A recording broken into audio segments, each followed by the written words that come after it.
समय से पहले और भाग्य से ज़्यादा कभी किसी को कुछ नहीं मिलता।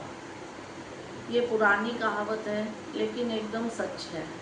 इस पे मुझे कुछ प्रसंग याद आ रहे थे, सोचा आपके साथ भी शेयर कर दूँ। एक गांव में एक सेठ सेठानी रहते थे। सेठ सेठानी दोनों ही धार्मिक प्रवृत्ति के थे।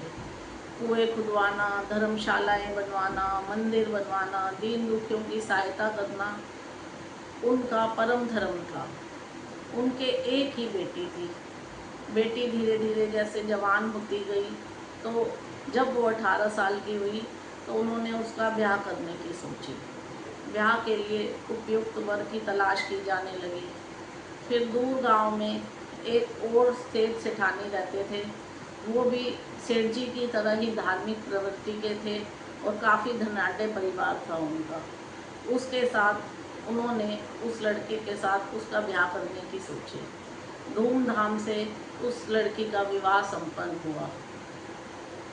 जब विवाह करके वो अपने ससुराल में आई तब तक तो सब सही था, लेकिन धीरे धीरे क्या हुआ कि वो जो लड़का था, मतलब सेठ जी का दामाद, उसको जुएबाजी की और शराब की आदत लग गई। शराब और सट्टेबाजी में वो अपना सब कुछ हार गया। जितना धन उसके पिता ने अर्जित किया था, सब का सब उसने जुएबाजी में गंवा दिया।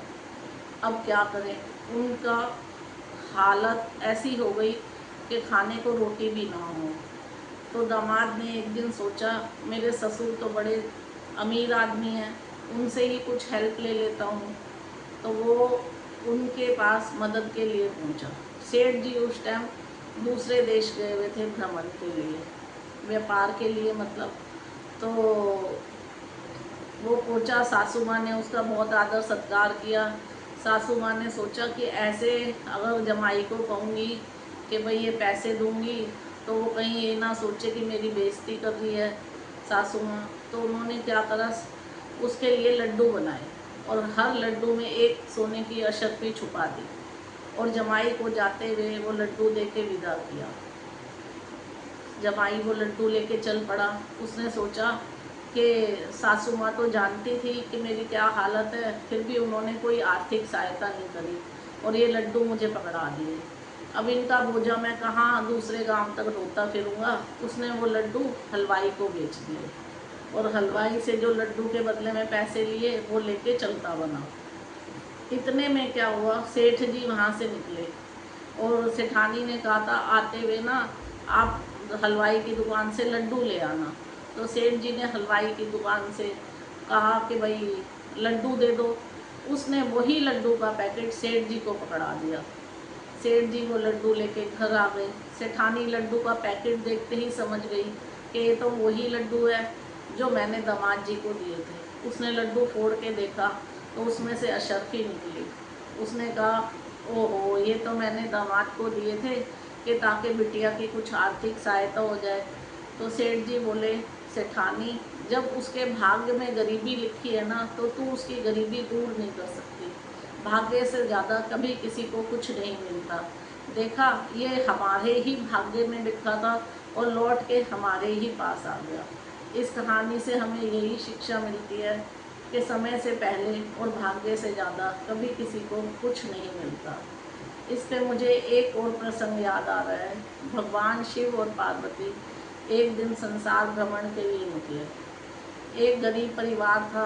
पार्वती उनको देख के बोली कि भगवान आप तो जो चाहे कर सकते हैं, इस गरीब परिवार की आप मदद क्यों नहीं करते। शिव जी ने कहा, पार्वती इनके भाग्य में धन है ही नहीं तो मैं कैसे दूँ। पार्वती बोली, नहीं प्रभु, आप तो जो चाहे वो कर सकते हैं। शिव जी बोले, अच्छा तुम कहती हो तो चलो ठीक है। उस परिवार में 3 लोग थे, एक युवक, एक युवती और उनका बेटा। उन्होंने तीनों से कहा, मैं एक एक वरदान तुम तीनों को देता हूँ, मांगो जो मांगते हो। सबसे पहले युवती बोली, मैं मांगती हूँ। उसने कहा कि मैं ना सुंदर अप्सरा जैसी हो जाऊँ। भगवान ने कहा तथास्तु, और वो बहुत ही सुंदर अप्सरा जैसी हो गई।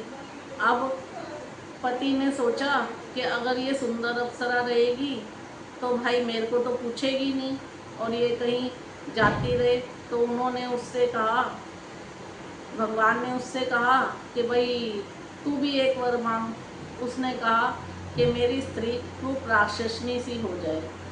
अब वो स्त्री दोबारा से सुंदर युवती से बदलकर कुरूप राक्षसनी हो गई। अब उन्होंने बेटे से वरदान मांगने की कहा। बेटे ने कहा, मुझे इस राक्षसनी को देखकर बड़ा डर लग रहा है, मेरी माँ जैसी पहले थी वैसी ही हो जाए। उन्होंने कहा तथा अस्तु, और वो युवती पहले ही हो गई। फिर शिवजी भगवान ने पार्वती से कहा, देखा पार्वती, इनके भाग्य में धन लिखा ही नहीं था। बताओ, तीनों ने ही ऐसा वर मांगा, अब बताओ मैं क्या कर सकता हूँ।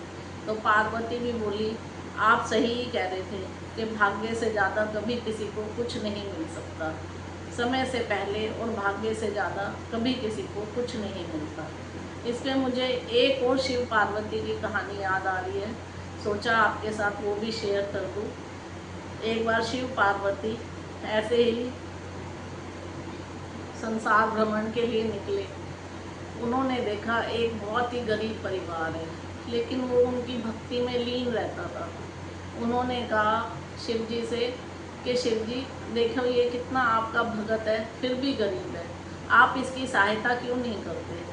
शिव जी ने कहा, पार्वती, अभी इसके भाग्य में धन है ही नहीं, तो मैं कैसे इसकी सहायता करूं।